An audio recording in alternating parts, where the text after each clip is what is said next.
Good morning, boys and girls. Today we will continue to talk about elements of persuasive texts. Today we will be looking at an opinion essay. Opinion essays are written based on an author's opinion, and they provide facts that support that opinion. Remember that when the author is trying to persuade its audience by giving them their opinion, they may use words such as I think, I believe, or I feel. When the author writes an opinion writing essay, it tells his thoughts, his beliefs, or his ideas. Those opinions are supported by reasons, and when the author gives reasons, it also gives us examples or details that support that reason. The author gives us reasons to try to persuade us to agree with him or her, to do or believe in something, or to change our mind.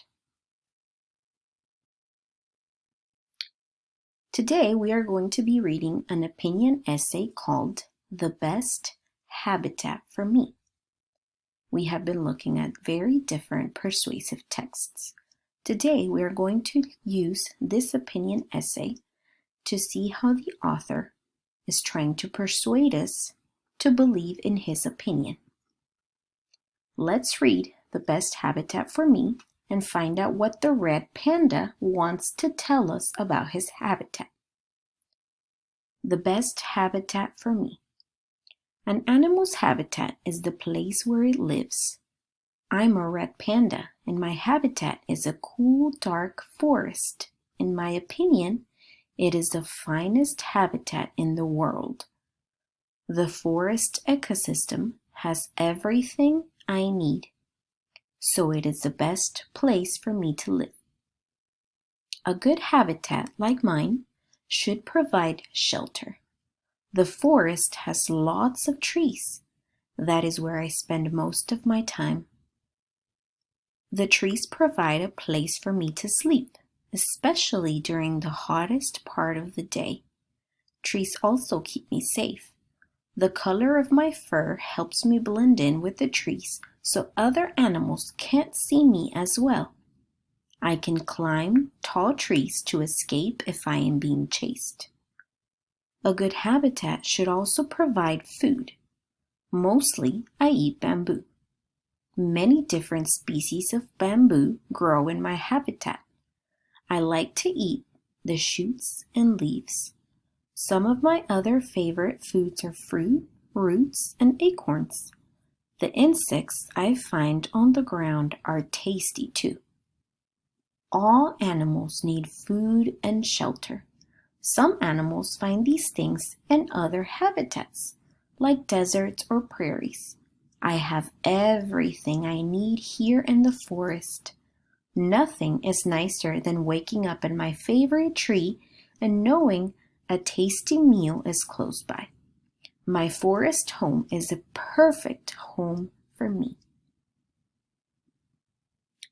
As I read this opinion essay, I was able to see that the red panda is the one writing this essay, and the red panda is giving us his opinion about the habitat he lives in. He also gave us very different reasons that support his opinion. So let's take a look at this first paragraph. An animal's habitat is the place where it lives. I'm a red panda, and my habitat is a cool, dark forest. In my opinion, it is the finest habitat in the world. The forest ecosystem has everything I need, so it is the best place for me to live. Now I notice when reading this first paragraph that the author used the phrase, in my opinion. And his opinion is that the habitat he lives in is the finest habitat in the world. The forest ecosystem has everything I need. There he gives us a reason as to why he thinks this habitat is the finest habitat in the world. The panda also gave us different examples of why he thinks this habitat is the best. He told us about the trees, the different foods he's able to find, and how much he loves waking up in this habitat. I noticed something very interesting also. I noticed that the author provided us with pictures of the red panda in his habitat. We have a picture of what the red panda looks like. We have a picture of the red panda taking a nap. Here we can see how comfortable he is in his tree and how this habitat provides this tree for him to sleep in. We see a picture of him eating the bamboo leaves, which he also finds in this specific habitat.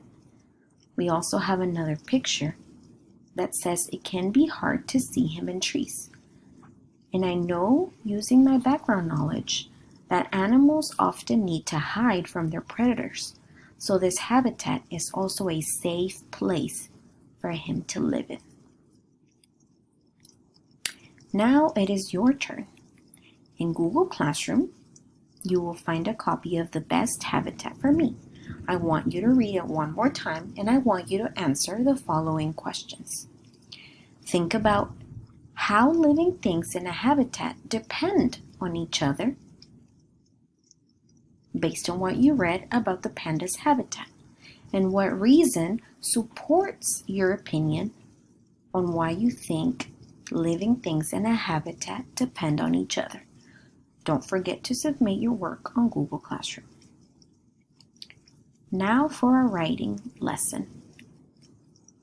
Yesterday you planned what the topic of your persuasive text would be, your audience, and your reasons. Remember, you are trying to persuade your parents to buy you something.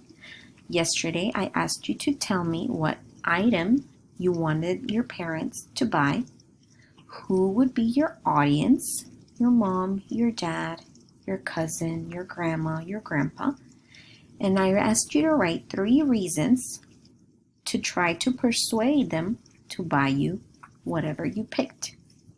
Today you will write your first draft, which is the next step in the writing process. Now on Monday, we heard a story about Alex wanting an iguana. He tried to persuade his mom to let him keep the iguana. Do you remember how he communicated with his mom? That's right. He wrote her letters in order to try to persuade her to let him keep the iguana. So guess what? Today you will be writing a letter to your audience to try to persuade them to buy you something. But before we get started, I want us to review the very important parts of a letter. Earlier in the year, we wrote letters, but let's review what the important characteristics of a letter are. We have a date, we have a greeting, we have a body of the letter, and we have a closing. These are the 4 important parts of a letter. So today in Google Classroom, I have attached this document that you will use to write your first draft. You will include the date and the greeting. Who is it that you are referring this letter to? For example, Alex was writing these letters to his mom. So his greeting read, "Dear Mom." In the body of your text, you're going to tell your audience what it is that you're trying to persuade them to buy and what your reasons are. And in the closing of the letter, you're going to write your name and maybe even a nice goodbye. For example, this letter right here says, "Love, Chris." Remember how Alex used to tell his mom 1,000 kisses or 1,000 hugs to try to be sweet to help him persuade her. So be creative. Think about the best way to persuade your audience to buy you whatever it is that you want. Don't forget to submit your work in Google Classroom. Thank you.